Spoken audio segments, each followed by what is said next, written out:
welcome back to our channel. My name is Alex. I'm Troy. And we are Life with the Marrows. So if you've been here before, you already know that we are newlyweds. We just got married December of 2023. And our channel exists to help you guys bridge the gap between where you are and where you desire to be, whether that's in your area of your walk with God, your physical health, your emotional health, your finances, your career, what you want to do with your life. Something that we feel passionate about is actually helping other people also figure that out in life and be obedient to the call that God has for them. And so what this video is going to be about is we're going to continue on in the theme of all things wedding. So this is everything that went wrong during the wedding planning process. So I think about 2 or 3 videos ago, I did a video on how to plan a destination wedding. If you are currently planning your wedding and you haven't seen that, go back and watch that before you watch this video. But this video is going to be about all of the mistakes that we made along the process, and hopefully if you are in the process of planning your wedding, this will help you avoid those same mistakes. But we are going to jump right into it.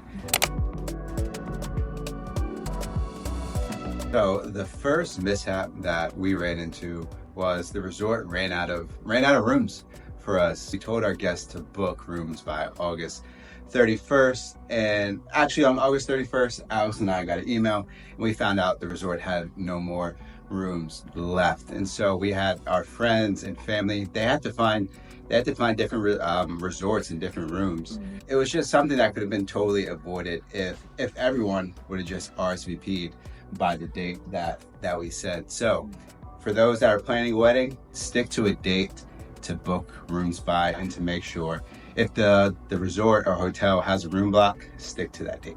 Yes, so something to note, a room block doesn't necessarily guarantee that you have those rooms, but our family and our friends didn't really take us seriously, I think, and oh shoot, if I don't book my room in time, that means I don't have a spot. And so it wasn't all of our family and friends. I would say about 1/3 of everyone that we invited. So it was a total of 100 guests, so maybe 1/3 of those people weren't able to stay in that resort. And that's what we really wanted, because we wanted all of our family and friends to stay in the same place and really spend a few days together in celebration of our wedding and just to get to know each other. This is like once in a lifetime opportunity where you have people from all over the world come together for one purpose and spend time with each other. And so that was really meaningful to us, but it was sad that some people couldn't be there.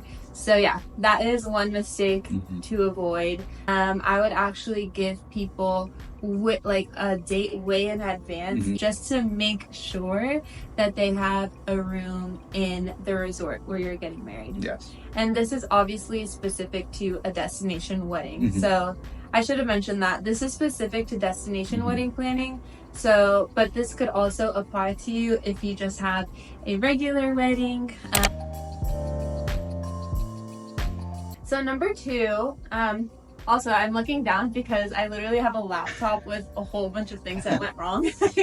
But the second thing is ordering things that we wouldn't be able to bring on a plane. One of the ways in which we needed to save money is by purchasing things ourselves. Obviously, some of the things were going to be purchased, brought by the wedding coordinator and the vendors that we were using in the resort, but we really wanted to save a few coins here and there. So for example, we bought floating candles, we bought like the candle holders, we bought centerpieces, seating chart, and then anyway, but the things that we couldn't bring on the plane were, so for the seating chart, I bought this huge like picture frame. It was huge. I forgot the size, but it was huge. Obviously that couldn't fit in my luggage. We also bought fireworks. Fireworks, yeah. Like what? Why did I buy, it wasn't fireworks, it was fire sparklers for the exit for when we walk out. We bought that, and obviously you can't bring that in a plane. And then the candles, we ended up buying these electric candles that go off once you put them in the water. So they actually sell those types of floating candles on Amazon.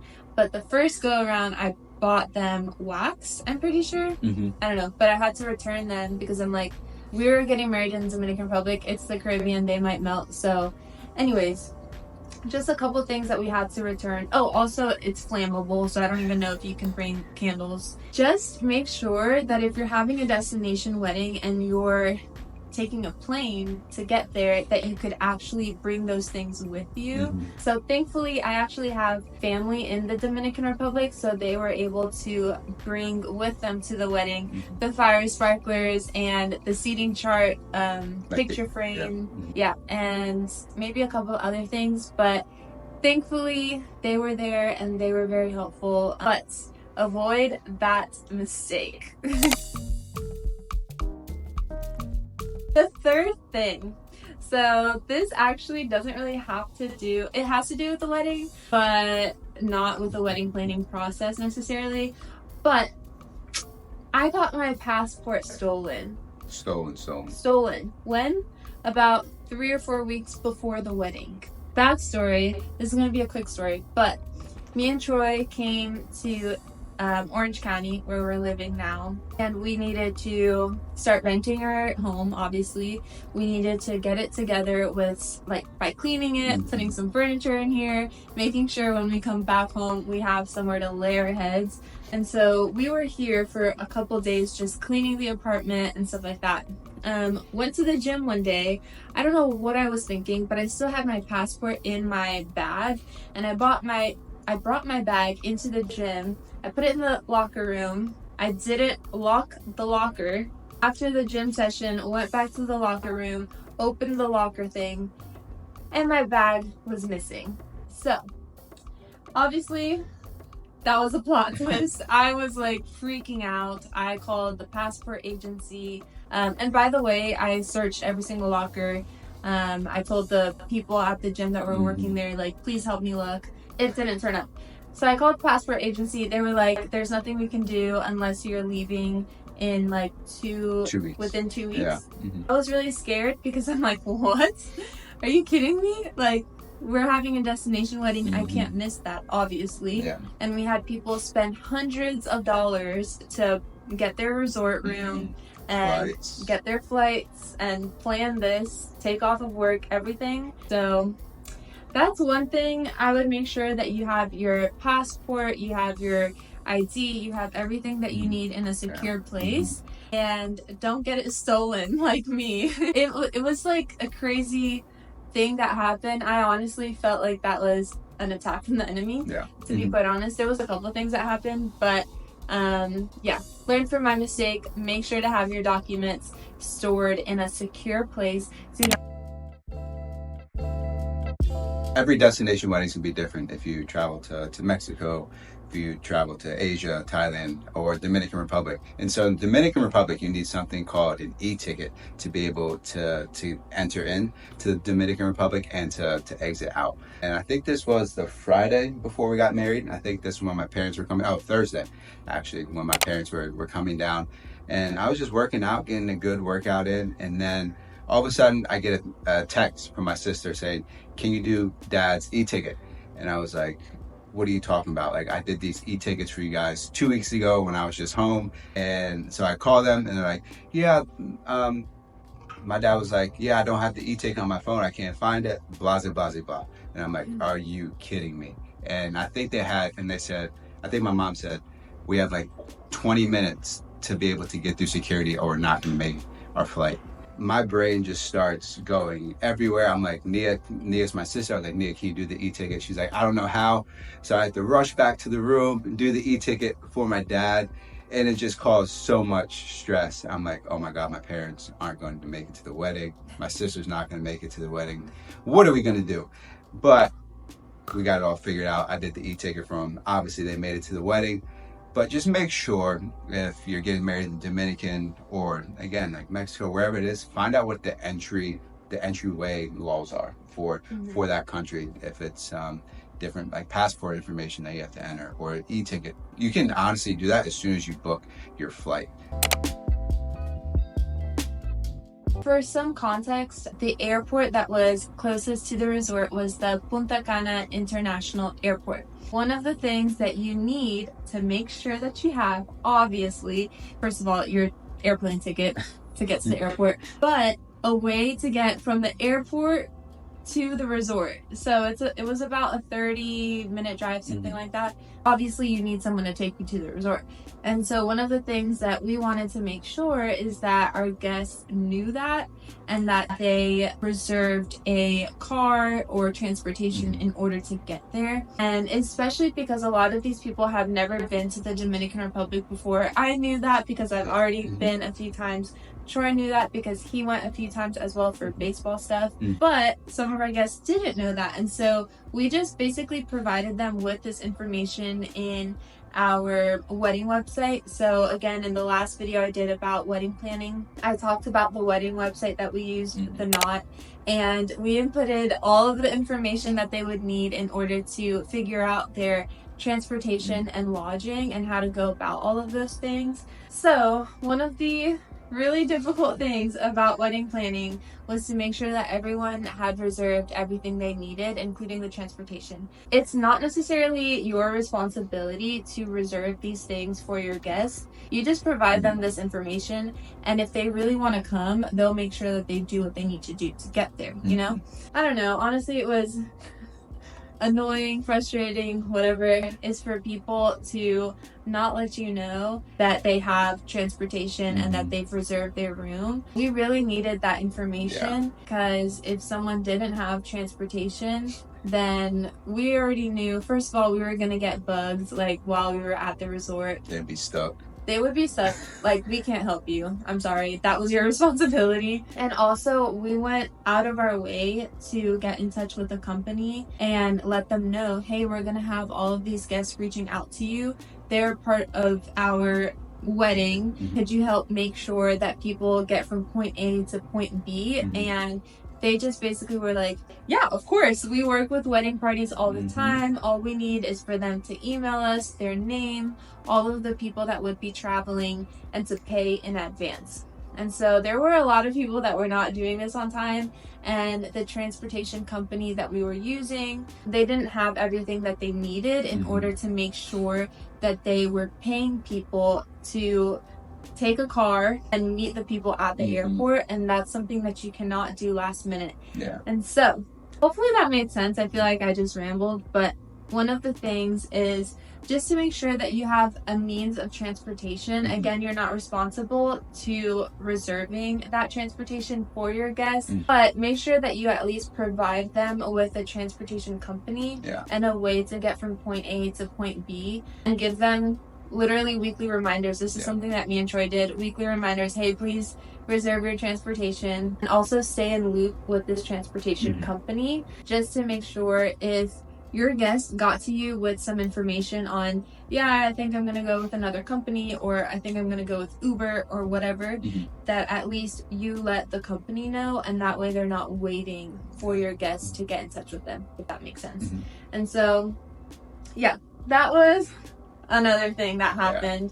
And if I could say one quick thing, also Ubers as well, when you're traveling internationally, they're not as available as here in the United States, where it's just like, oh, I can get this ride to the airport to go where I need. In other countries, taxi systems are a lot different, so Ubers might not always be available, and so just don't rely on that, and say that information in your invitation or your wedding invitation or on your website as well. Yeah, that's a good point. In other countries, like I've been to some countries where Ubers are literally illegal. Like, you're not allowed to have the Uber system because part of their way in the economy that they have in their country, which is different than the United States, is to rely on the public service transportation or the taxi system. And so with Ubers, with Lyfts, with all of these things, that was taking away from the economy. So anyway, just make sure that you know the laws of the land. We are not going to another part of the United States. So, and also, how do I say this nicely? I think a lot of times people, if they've never been outside of the country, they're kind of ignorant to how other countries are like, and people might take advantage of that, you know? And so if you go and you're kind of like in La La Land, like, why wouldn't there be an Uber? Like, yes, please come pick me up and bring me to the hotel. Like, you could get robbed. Like, you could, you know what I mean? Like, just be smart, know where you're going. be wise, make sure that you do your research and that you are safe. Just stay safe. Okay? Okay, so the next thing is my makeup trial. So, we got married at Live Aqua Beach. Punta Cana. Punta Cana. Yeah, I always say it wrong. I think it's called Live Aqua Beach Resort Punta Cana. They have a couple of locations, but this one is the best one. One of the really cool things that they included in our wedding package is for me to get a free makeup and hair trial. And so I was like, oh, that's amazing, because obviously I didn't know who else to go to in Dominican Republic for my hair and makeup. And so I got my hair and makeup trial that Wednesday prior to the Saturday. The Wednesday prior to the Saturday, which was our wedding day. And basically I was going to have the trial, and then I was going to decide that day if I wanted to go through with the makeup and hair artist. Oh my gosh. Thankfully, I brought all of my makeup and everything that I would need, because that makeup trial made me want to cry. She got done with my makeup and I was like, this is the worst. Like, I looked like a 60-year-old. I was like, what is this? I looked at myself in the mirror and I immediately knew, like, oh, there's no way I'm gonna be doing my makeup on Saturday. Like, that was 100% the obvious choice, I think, and I was already kind of stressed. So getting my makeup trial and it going terribly, I think it was just not expected. And so it added to stress. I calmed down. I was like, okay, I got this. I love doing my makeup. I've been doing my makeup since high school. And so it wasn't the end of the world, but it wasn't something that I was necessarily prepared for. And so if you have a destination wedding, just make sure that you have makeup that you want to be using, you have all of your tools, you have a backup plan if you get there and you don't like your hairstylist or you don't like your makeup artist. And so thankfully I had somewhat of a backup plan, but try to avoid that mistake. And good friends she had. Oh yeah, my friend Nicole helped me put on my eyelashes. Thank God, because I never know how to put on my eyelashes, but I really wanted to have those fake eyelashes for the wedding. So something that went wrong during our wedding was our playlist that the DJ had. He wasn't playing the playlist that we sent. No. And the crazy thing was, I think we went about like 2 months, 3 months back and forth on the music that we specifically wanted for our wedding. As we said before, Alice and I are Christians, and we want to play wholesome, we want to play clean music during our wedding, but we still want to have a good time and party and be able to celebrate our wedding. And so everybody's having a great time out on the dance floor, and then all of a sudden, this song just starts getting played by Soulja Boy called Crank That. And one of my friends, Daniel, comes up to us and he goes, do you guys hear this song? Do you know what they're saying? I think it came out like when I was like in the 6th grade. And I was just like, this cannot happen. So I went to go talk to Alex, and Alex was like, all right, go get my mom. And so I took Alex's mom to go talk to the DJ in Spanish to be like, can you stick to our playlist, please? And crazy thing was, like 2 songs later, he was playing something else. And I was like, oh my God. Yeah, it was really annoying because we paid for this DJ. Obviously, we paid for the dance floor, we paid for the lights, we paid for extra, like an extra sound system or whatever, to make sure that the dancing was good and that the party part of it was good.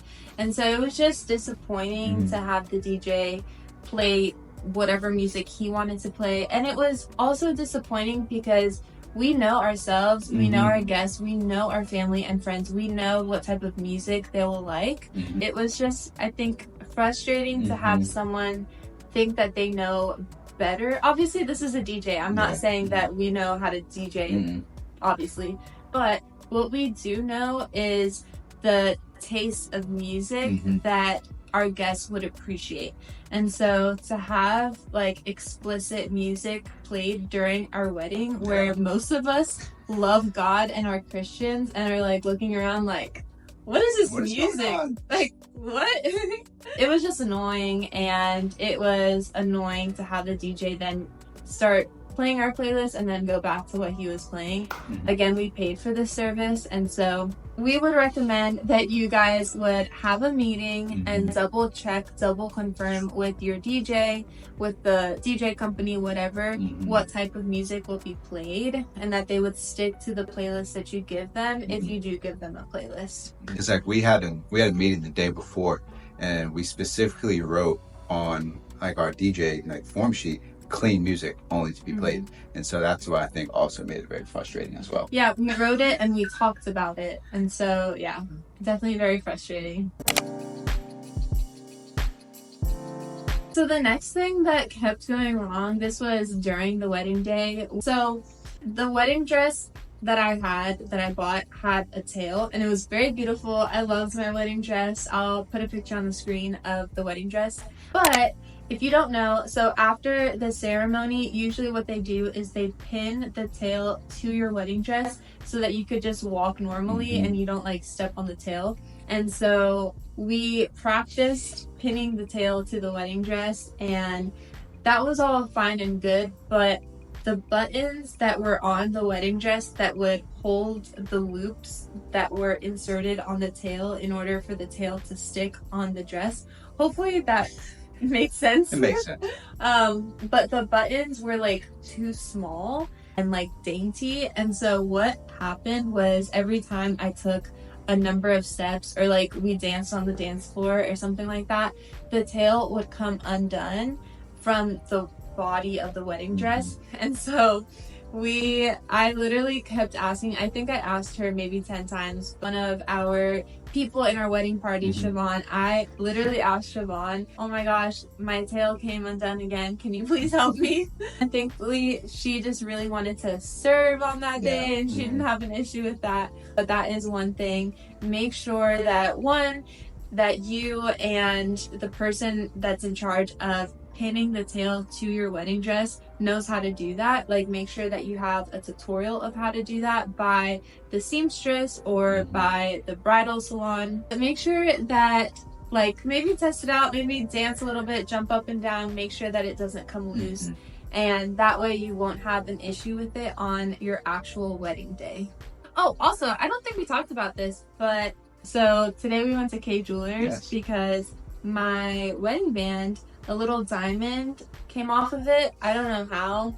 I don't think it was my fault. It literally like fell off. I don't know when that happened, but we actually went to go pick it up after church today because they fixed it. So my wedding band is back. Hey.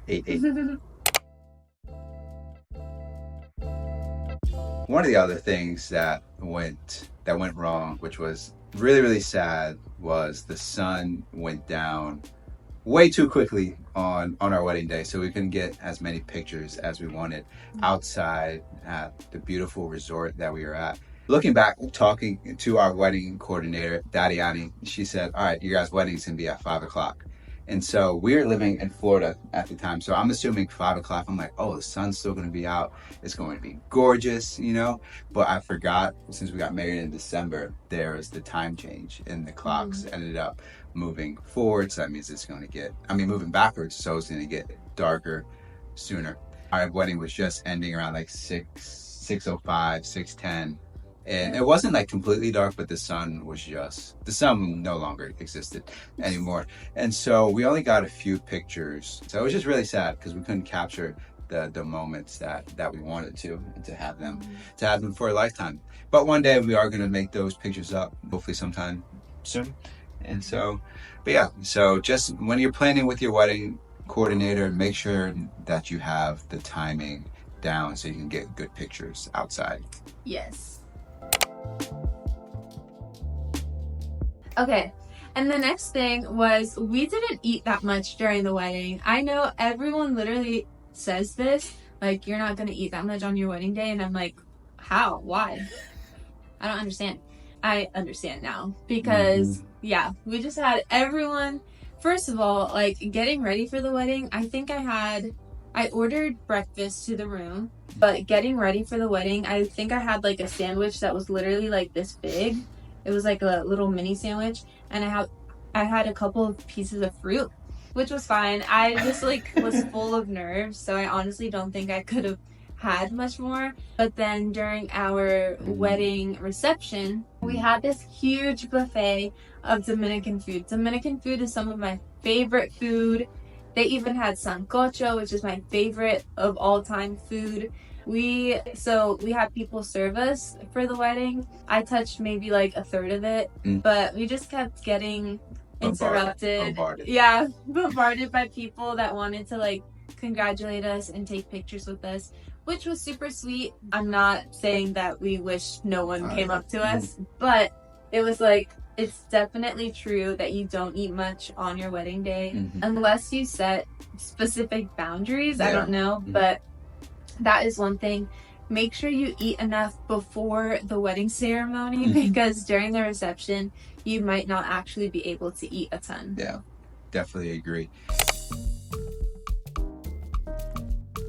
And kind of like what Alice was saying, everybody wanted to take pictures with us. And so we actually didn't get that much time to dance unfortunately. And so we are just getting dragged left and right. We like go out to the dance floor, dance maybe for a half a song, and then somebody, oh, let's take a picture. Literally. And then we get back out on the dance floor again, then it's a family member's like, hey, come take a picture with us. And then you end up taking a picture for 30 minutes. And so we just missed out on a lot of good dancing time. And that's something that was actually really important to us. We wanted to enjoy the time with our friends and family that were there, because it was only our reception was what, maybe three hours, and they flew all the way out to the Dominican Republic for us, and we wanted to be able to celebrate with them. And so if we could go back, I mean, obviously you're just not going to be like, no, we're not going to take a picture with you, but maybe we'd be like, maybe we get a little bit longer ceremony. So if you can get a longer ceremony, that is something I would definitely reception, excuse me. That is something I would definitely try to do as well. Yeah. And I mean, maybe there are people out there that are better at setting boundaries. And so I think that it is totally okay for you to be like, maybe not now, but after, you know, this song or towards the end, then I would love to take a picture with you. Or maybe designate a specific time during your reception for pictures to be taken. Like, during these 30 minutes, we're going to take pictures with every single table. And then no one asks us to take pictures. We're going to enjoy the rest of the night. So if I could give one little tip from the mistake that we made, maybe set better boundaries and like be more clear with your guests of what your plans are for your wedding day. So those are the things that went wrong during our wedding planning process. Hopefully, if you are planning a wedding, it would be helpful to you. Learn from the mistakes that we made. But with all of that being said, our wedding was amazing. It was fantastic. Yeah, we literally couldn't have asked for a better wedding day and a better experience. We were in Dominican Republic for a whole entire week, and it was just really cool for our family and our friends to be all in one location together, just in celebration and rest mode. We did have so many testimonies from that wedding, like the wedding experience and those couple days in general, which we'll definitely share in a later video. But I wanted to make sure to include that because we are super grateful for our wedding. We're super grateful that we were even able to have the destination wedding. But we wanted to share some mistakes that we made, that if we could give you any advice, if we could help you guys bridge the gap that we did not foresee, we wanted to share that with you. So that is all that we have for you guys today. Make sure to subscribe if you aren't subscribed. We are going to share a future video of some of the testimonies that did happen during our wedding, and also what is marriage all about. That is something that we are super passionate about. During our wedding, we really wanted to make that the highlight during the whole entire time. Obviously, we are the ones getting married, but marriage doesn't start and end with us. It actually points to something so much greater. And so that's something that we wanted to highlight throughout the whole entire time. Hopefully you enjoyed this video. Subscribe if you aren't subscribed. Like this video if it was helpful to you, and we will see you next time. Bye.